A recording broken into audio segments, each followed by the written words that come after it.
Hello student, welcome back to my channel. तो आज की वीडियो में हम डिस्कस करने वाले हैं, अब थंबनेल से तो आप लोग को पता ही चल गया होगा कि क्या होने वाला है।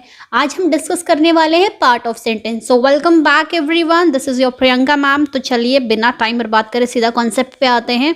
ये पार्ट आपका बेसिकली सेंटेंस स्ट्रक्चर की भी हम बात करेंगे और सेंटेंस के क्या पार्ट होते हैं, और जो काइंड ऑफ सेंटेंसेस है वो ऑलरेडी चैनल पर दिया गया है, तो डिस्क्रिप्शन पे प्लेलिस्ट से ज़रूर देख लीजिएगा।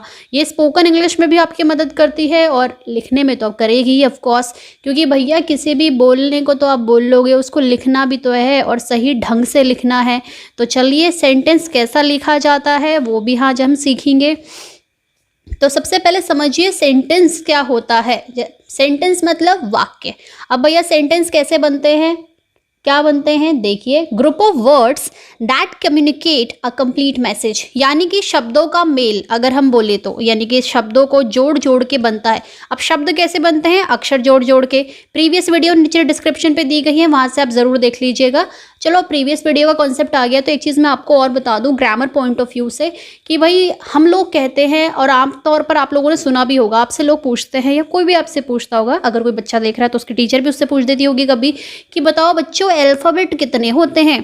तो आप सोचते होंगे अल्फ़ाबेट, भाई ये कितने, शुरू में तो समझ नहीं आती ये किस चिड़िया का नाम है।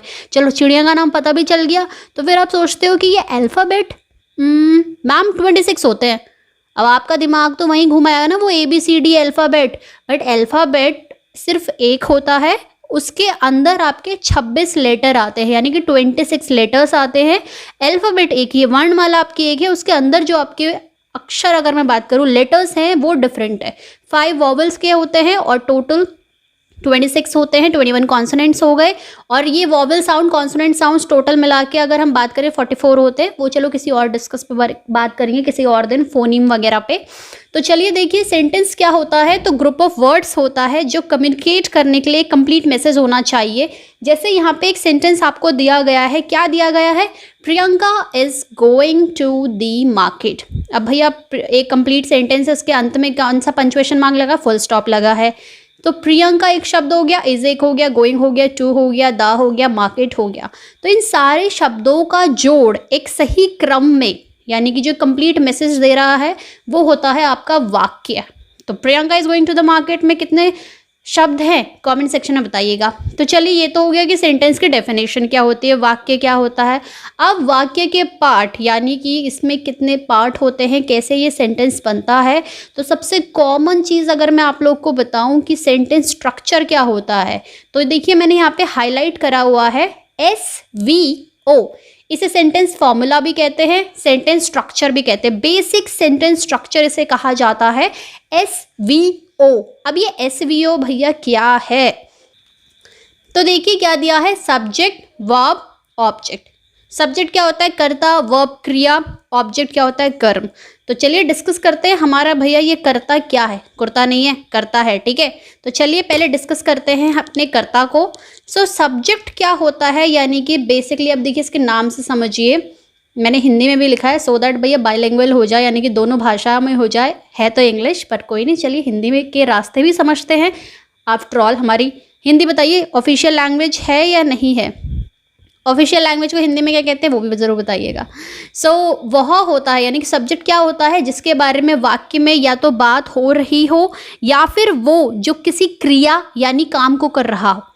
मतलब सिंपल है कि सब्जेक्ट क्या है, subject is the one whom और विच वी टॉक अबाउट, और the one who performs an action, यानी कि किसी भी काम को करने वाला, कुल मिला के जो आपका बेसिकली कोई एक्शन करता है। और सबसे छोटी डेफिनेशन अगर आपको कर्ता की चाहिए तो हो गई डूअर ऑफ द एक्शन। तो सब्जेक्ट अगर डिफाइन करना है तो किसी भी काम को करने वाला या उस क्रिया को एक्शन करने वाला, जो भी उस एक्शन को कर रहा होगा, परफॉर्म कर रहा होगा, या फिर वो उसका doer of the action. Simple subject आपका basically person, place, thing, idea कुछ भी हो सकता है। जैसे यहाँ पे एक एग्जाम्पल दिया है, Ram is eating a mango. एक सेंटेंस है, सिंपल सेंटेंस है, पूरा मीनिंग आ रहा है कि Ram is eating a mango. Ram क्या कर रहा है, राम क्या खा रहा है, आम खा रहा है। अब ये टेंस, कौन सा टेंस का सेंटेंस है, कमेंट में बताइएगा। टेंस की प्लेलिस्ट जरूर देख लीजिएगा डिस्क्रिप्शन से। तो देखिए क्या दिया है, Ram is eating a mango. तो एक्शन कौन कर रहा है, आम खाने का, राम कर रहा है। क्या खा रहे हैं, मैंगो खा रहे हैं। और एक्शन क्या हो रहा है, खाना हो रहा है। तो क्या हो गया, राम हो गया आपका सब्जेक्ट, इज होता है आपकी हेल्पिंग वर्ब, ये मैं एडिशनल बता रही हूँ आपको। ईटिंग हो गया मेन वर्ब, आ हो गया आपका एक आर्टिकल, ये तो बचा कुचा एक तरीके से ऑब्जेक्ट ले लीजिए। So Ram is eating a mango, basically Ram action कर रहा है, राम खा रहा है, तो भैया राम हो गया हमारा सब्जेक्ट। तो ये तो था कि सब्जेक्ट का कॉन्सेप्ट। सब्जेक्ट क्या होता है, डूअर ऑफ द एक्शन, किसी भी काम को करने वाला, यानी कि बोले तो आपका कर्ता। तो चलिए अब देखते हैं, कर्ता तो हमें मिल गया, कर्ता क्या करता है वो देखते हैं। सेकेंड पार्ट आता है सेंटेंस का आपका वर्ब यानी कि क्रिया। क्रिया क्या होती है, the word expresses what that action is, यानी कि क्या एक्शन हुआ है बेसिकली। यानी कि सिंपल अगर मैं बोलूँ तो आपको डूइंग वर्ड्स या action words are called verb. जैसे एग्जाम्पल है, Rahul fly kites in the sky. अब आप कहोगे मैम आसमान में ही तो पतंग उड़ाएगा, तो भैया माना आसमान में उड़ाएगा, बट सेंटेंस दे देते हैं। तो Rahul fly kites in the sky, तो भाई राहुल क्या कर रहा है, पतंग को कहाँ उड़ा रहा है, एक्शन क्या कर रहा है, उड़ाने का, कहाँ, आसमान में। तो राहुल हो गया सब्जेक्ट, फ्लाई आपकी क्या हो गई, एक्शन वर्ब, यानी कि एक तरीके से आपकी क्रिया हो गई। अब देखिए छोटा सा और थोड़ा सा मैंने इसको और इलैबोरेट कर दिया है, यानी कि थोड़ा सा इसकी और हल्की सी व्याख्या कर दी गई है। वर्ब आपका दो तरीके से आ सकता है, जिसमें आपका मेन वर्ब होता है और एक साथ में आपकी हेल्पिंग और ऑक्सिलरी जिसे कहा जाता है, यानी कि सहायक क्रिया होती है। मेन वर्ब कैसे, जैसे यहाँ पे था कि Rahul fly kites in the sky, तो यहाँ पे सिंपल था जो मेन एक्शन हुआ था। तो मेन एक्शन जो होता है वो हो गया आपका वर्ब यानी कि मेन वर्ब। दूसरा हेल्पिंग जो उसको असिस्ट करता है, यानी कि मेन वर्ब को सपोर्ट करता है। Present past future, present is am are, ये बेसिकली जो आपको दिए हैं बॉस, जैसे I am a doctor, they are going to the market, he was a scientist, sorry वो एक साइंटिस्ट था, they will go to the market, future की बात हो रही है। सो ये शॉर्ट फॉर्म आपको दिया है, इसको भी हम किसी दिन अच्छे से बिल्कुल डिटेल में समझेंगे, और कुछ तो ऑलरेडी दिए हैं चैनल पर, तो नीचे देख लीजिएगा ग्रामर की प्लेलिस्ट में, और डिस्क्रिप्शन पे ना मिले तो भैया खुद एक बार सर्च कर लो, थोड़ी सी मेहनत खुद भी कर लिया करो जरा। तो ये हो गया आपका वर्ब का कॉन्सेप्ट। अब हम बात करते हैं हमारा ऑब्जेक्ट। कर्ता पता चल गया, क्रिया पता चल गई, तो अब क्या है हमारा ऑब्जेक्ट। तो देखिए ऑब्जेक्ट क्या होता है, receiver of action in a sentence, किसी भी काम में, किसी भी वाक्य में उसको रिसीव करने वाला, किसी भी एक्शन को, वो होता है आपका कर्म। An object can be a noun, pronoun और a noun phrase that is govern by the verb and the subject, यानी कि बेसिकली भैया कुछ भी हो सकता है, आपका ऑब्जेक्ट एक नाउन हो सकता है, प्रोनाउन हो सकता है, एक नाउन फ्रेज हो सकता है। फ्रेज क्या होता है बताइए, फ्रेज क्या होता है, एक सिंपल डेफिनेशन दीजिएगा कमेंट सेक्शन में। अब हम बात करते हैं हमारा object can be identified by using the question word. Basically देखो ऑब्जेक्ट आइडेंटिफाई करना है ना, यानी ऑब्जेक्ट ढूंढना है, जो बेसिकली ट्रांजिटिव और इंट्रांजिटिव वर्ब में बहुत कॉमन चीज़ होती है। ट्रांजिटिव वर्ब क्या होती है, जिनमें ऑब्जेक्ट चाहिए होता है, इंट्रांजिटिव जिनमें नहीं चाहिए होता है, यानी कि जो विदाउट ऑब्जेक्ट होती है, अगर एक सिंपल बात करें। और ऑब्जेक्ट भी किस तरीके का, डायरेक्ट होता है, इनडायरेक्ट होता है, वो तो चलो किसी और दिन बात करेंगे, वरना डिस्क्रिप्शन पर शायद दिया होगा तो वहाँ से देख लीजिएगा। तो व्हाट और हुम का जो आंसर दे वो आपका ऑब्जेक्ट होता है। जैसे ही किक द बॉल, उसने किक किया, क्या किक किया, बॉल किक किया। किंग शाहजहां बिल्ड ताजमहल, शाहजहां ने क्या बनवाया था, ताजमहल। और कहाँ है ताजमहल, पता है नहीं पता है, कमेंट सेक्शन में ज़रूर लिखना। तो ये था ऑब्जेक्ट। ऑब्जेक्ट बेसिकली उस भी काम को, एक्शन को रिसीव करने वाला। और इन शॉर्ट अगर हम बोलें इन ब्रीफ में, ब्रीफ मतलब तो संक्षिप्त, छोटा छोटा सा अगर बात करें तो रिसीवर ऑफ द एक्शन, तो सिंपल दैट इज ऑब्जेक्ट। अब बात कर लेते हैं दोनों के बीच में difference.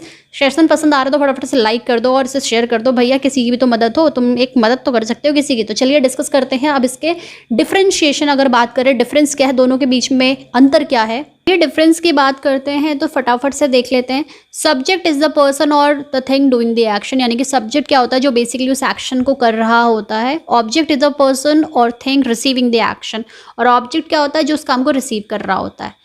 It generally precede the verb, precede यानी कि आगे आता है हमेशा। सब्जेक्ट बेसिकली आपकी बात है, नॉर्मल सी बात है कि वर्ब के आगे आता है, एसवीओ का स्ट्रक्चर जो होता है। It follows the verb, verbs के बाद आता है ऑब्जेक्ट, लेकिन कभी कभी ना आगे भी आ जाता है, वो डिपेंड करता है सेंटेंस पे, हमेशा नहीं है ऐसा।